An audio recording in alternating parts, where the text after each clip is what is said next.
जय श्री कृष्ण। राधे राधे। मित्रों, 13मो अध्याय એટલે કે ક્ષેત્રજ્ઞ વિભાગ યોગમાં ભગવાને બહુ સરસ રીતે સારી રીતે જમાવટ કરી છે। પહેલા ઇદમ શરીરમ ક્ષેત્રથી ચાલુ કરી અને પ્રકૃતિનું વર્ણન કર્યું અને ત્યાર પછી ભગવાને 22મા શ્લોકમાં પુરુષ વિશેની વાત કરી। આપણે ગઈકાલે જોયું કે પુરુષના લક્ષણમાં ભગવાને કીધું કે ઉપદ્રષ્ટા, એ ઉપદ્રષ્ટા છે, એમની નજર રાખવી હોવાને કારણે। પછી અનુમંતા છે, એ દરેક ક્રિયા કરવા માટે મંજૂરી આપે છે, અનુમતિ આપે છે, એટલા માટે અનુમંતા છે। ચ ભરતા, અન્ન જળથી એમનું પોષણ કરે છે, ઠંડી ગરમીથી એ બચાવે છે, એટલા માટે ભરતા છે। પછી ભોગતા શબ્દ આપ્યું, એ ગુણોને સંગમાં રહી અને સુખ દુઃખોને ભોગવનારો, અનુકૂળ પરિસ્થિતિ અને પ્રતિકૂળ પરિસ્થિતિને ભોગવનાર છે। પછી ભગવાને પરમાત્મા ઇતિ ઉક્તમ ચ અપી ચ ઉક્તમ, આમને પરમાત્મા કહ્ય છે। અને ત્યાર પછીની એક બહુ સરસ ભગવાને વાત કરી, અને એ શું કીધું કે એ શરીરમાં રહેતો હોય, દેહે અસ્મિન પુરુષ પરહ, અસ્મિન દેહે અપી, આ શરીરમાં રહેતો હોવા છતાં, પુરુષ, આ જે સ્વરૂપ પુરુષનું છે તે પરહ, સર્વથા સંબંધ રહિત છે, પર છે। બસ આટલું જ જાણવાનું છે કે સર્વથા એમનાથી પર છે। આ પુરુષ છે એ પ્રકૃતિથી, દેહથી સર્વથા પર છે। અને એ વાતના ફળશ્રુતિ રૂપે ભગવાન 23મા શ્લોકમાં એવું કહે છે કે ય એવં વેતિ પુરુષમ પ્રકૃતિમ ચ ગુણૈઃ સહ સર્વથા વર્તમાનઃ અપી ન સ ભૂયઃ અભિજાયતે। જો પેલા પ્રકૃતિનું ભગવાને વર્ણન કર્યું કે આ બધી પ્રકૃતિ છે, આ એમના વિકારો છે, આ શરીર છે, આ એમના વિકારો છે, અને આ એમના ગુણો છે। ત્યાર પછી ભગવાને પુરુષ અને પ્રકૃતિની સાથે સાથે ચર્ચા કરતા પૂર્વ શ્લોકમાં ભગવાને પુરુષની વાત કરી। હવે ભગવાન અહીંયા 23મા શ્લોકમાં કહ્યું છે કે યમ એટલે જે, એવમ એટલે આને, એવમ એટલે આ રીતે, જે આ રીતે, પુરુષમ ચ, પુરુષમ એટલે પુરુષને, ચ એટલે અને, ગુણેહિ સહ પ્રકૃતિ, ગુણોની સાથે પ્રકૃતિને, વેતિ એટલે જાણે છે। આ રીતે પુરુષને અને ગુણોની સાથે પ્રકૃતિને, ખાલી પ્રકૃતિને જાણશો તો એમના ગુણો તમને થાપ ખવડાવી દેશે, ખાલી ગુણોને જાણશો તો પ્રકૃતિ થાપ ખવડાવી દેશે। એટલે ગુણેહિ સહ પ્રકૃતિમ ચ વેતિ, ગુણોની સાથે જે મનુષ્ય પ્રકૃતિને જાણે છે, એટલે કે આ બંને અલગ અલગ છે, પુરુષ અલગ છે, પ્રકૃતિ અને ગુણો અલગ છે, આવું જે જાણે છે તે શું થાય છે તો કે સર્વથા વર્તમાન અપી, સર્વ રીતે વર્તતો હોવા છતાં, બધા જ કામ કરતો હોવા છતાં, અપી એટલે પણ, ન સ ભૂયઃ અભિજાયતે, તેમને ફરીથી જન્મવું નથી પડતું, તે ફરીથી જન્મ નથી લેતો।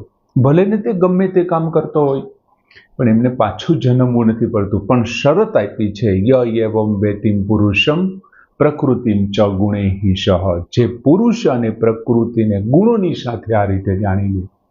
આ રીતે એટલે ભગવાને જે પ્રમાણે વાત કરી તે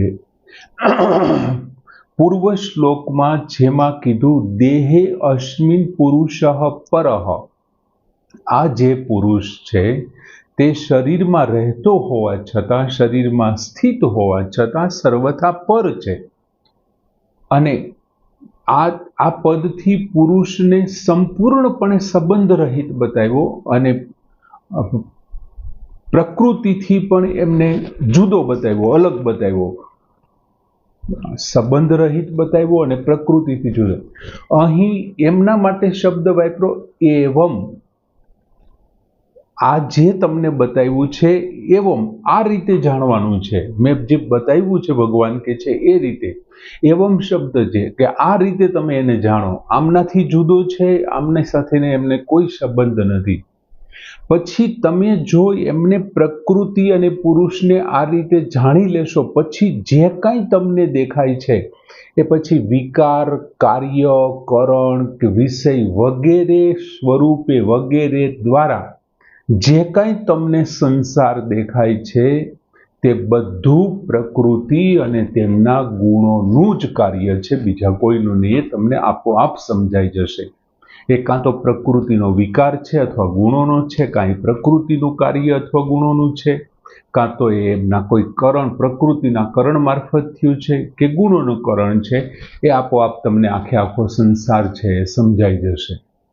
પછી આવું જાણવા વાળો જે છે, પ્રકૃતિ અને પુરુષને જે આવું જાણી લે છે, આવું જાણવા વાળો છે, એ પછી કદાચ ગમે તે વર્ણ, ગમે તે આશ્રમ હોય, ગમે તે પરિસ્થિતિ હોય, સર્વથા વર્તમાન અપી, એ બધી રીતે વર્તતો હોવા છતાં ગમે તે વર્ણનો, કોઈ પણ જાતિનો કેમ નથી, એ ગમે તે જાતિનો હોય, પછી ગમે તે આશ્રમનો હોય, એ ગૃહસ્થાશ્રમમાં હોય કે પછી વાનપ્રસ્થાશ્રમમાં હોય કે પછી સંન્યાસ્તાશ્રમમાં હોય, ગમે તે આશ્રમમાં એ હોય, ચારમાંથી કોઈ પણ આશ્રમમાં. અર્જુન ગૃહસ્થાશ્રમમાં છે, પછી કોઈ પણ પરિસ્થિતિમાં આવી ગયો હોય અને એ પરિસ્થિતિ પ્રમાણે, આશ્રમ પ્રમાણે, વર્ણ પ્રમાણે અને એમના જે પ્રાપ્ત થયેલા કર્તવ્ય કર્મ કરતો હોય અને એમ છતાં પણ ભગવાન કે છે એમને પુનર્જન્મ પ્રાપ્ત નથી થતો.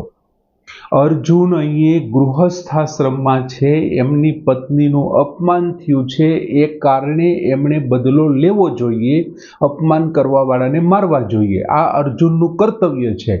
અને એમને મારવા જતા વચ્ચે હજારો સૈનિકો આવે છે, તો એ હજારો સૈનિકોને અર્જુને મારવા પડશે, તો શું અર્જુનને એમનું પાપ ભોગવવા માટે પાછો એમને જન્મ લેવો પડશે?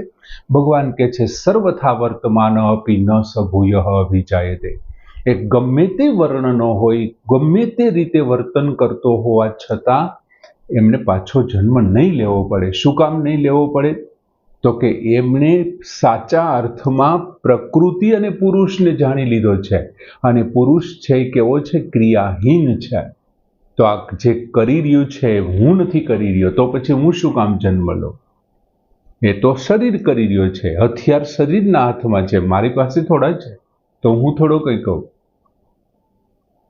તમે પંખો ચાલુ કરો છો ને તમને પવન આવે છે, એ વાત 100% સાચી છે કે પંખો લાઇટથી ચાલે છે, પણ પવન થોડી લાઇટ નાખે છે, એ તો પંખો જ નાખે છે ને. તો પછી પવનનું આવવું એ લાઇટ સાથે સંબંધ નથી. જો એ એક વખત આપણને સમજાઈ જાય, એ સાચું આપણે સમજી લઈએ, કેમ કે લાઇટ તો દરેક જગ્યાએ નોખું નોખું કામ કરવાની છે. જે લાઇટ તમને અત્યારે પવન નાખી રહી છે, પંખા તમને પવન નાખી રહ્યો છે, એ જ લાઇટ બાજુના રૂમમાં ઠંડુ કરી રહી છે, એના બાજુના રૂમમાં, ત્રીજા રૂમની અંદર ત્યાં હીટર ચાલુ છે, ત્યાં ગરમ કરી રહી છે. નહીં તો પછી બધી જગ્યાએ ઠંડુ જ કરવું જોઈએ ને.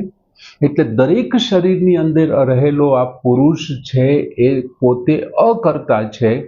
આવું જો પોતાને અકર્તા તરીકે જાણી લે તો પછી ગમે તે વર્ણનો, એ પછી ચમાર જ્ઞાતિમાં હોય અને એ ચામડાના કુંડની અંદર ચામડુંને પલાળી અને કામ કરતા હોય, ત્યાં પણ ગંગાજી પ્રગટ થાય. સંત રોહિદાસની વાત આપણે સાંભળી છે. એની પાછળનું કારણ કે વર્ણને કારણે કરવામાં આવતા કર્મો છે, જો એ પુરુષ અને પ્રકૃતિને સાચા અર્થમાં ઓળખી જશે ને તો એમનાથી એને કોઈ ફેર નહીં પડે. એ વર્ણ, એ આશ્રમ કે પછી એ જે કાંઈ પરિસ્થિતિ છે, એ પરિસ્થિતિ પ્રમાણે એમના ભાગ્યમાં જે કાંઈ આવે, જે કર્તવ્ય આવે, એ કર્તવ્યનું તે સર્વથા વર્તમાન અપી ન ભૂય અભિજાયતે.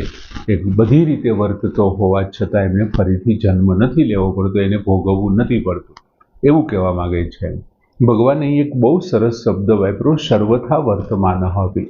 હવે આપણને અહીં કદાચ એવી શંકા જાય કે સર્વથા વર્તમાને અપી એટલે વાસ્તવિક સ્વરૂપ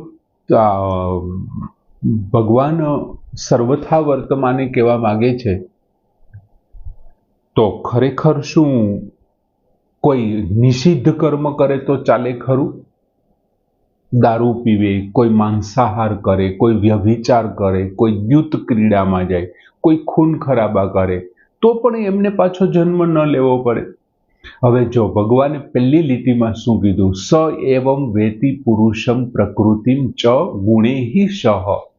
જે આને અથવા આ રીતે પુરુષને અને ગુણોની સાથે પ્રકૃતિને જાણી લે. હવે તમે વિચાર કરો, કોઈ વ્યક્તિએ પુરુષને જાણી લીધો, જે સર્વગત છે, સ્થાણુ છે, અચલ છે, એવી રીતથી એમણે અને સનાતન છે એવી રીતે, પછી પ્રકૃતિને પૂરેપૂરી જાણી લીધી, એમના ગુણોને જાણી લીધું, એમના વિકારોને જાણી લીધું, તો પછી આવો જાણકાર વ્યક્તિ તમને એવું લાગે છે કે આવું નિષિદ્ધ કર્મ કરે? જેને પૂરેપૂરા જાણી જ લીધું છે, પુરુષ અને પ્રકૃતિને, શરીરને જાણી લીધું અને આત્માને જાણી લીધું, એ નિષિદ્ધ કર્મ કરે ખરો?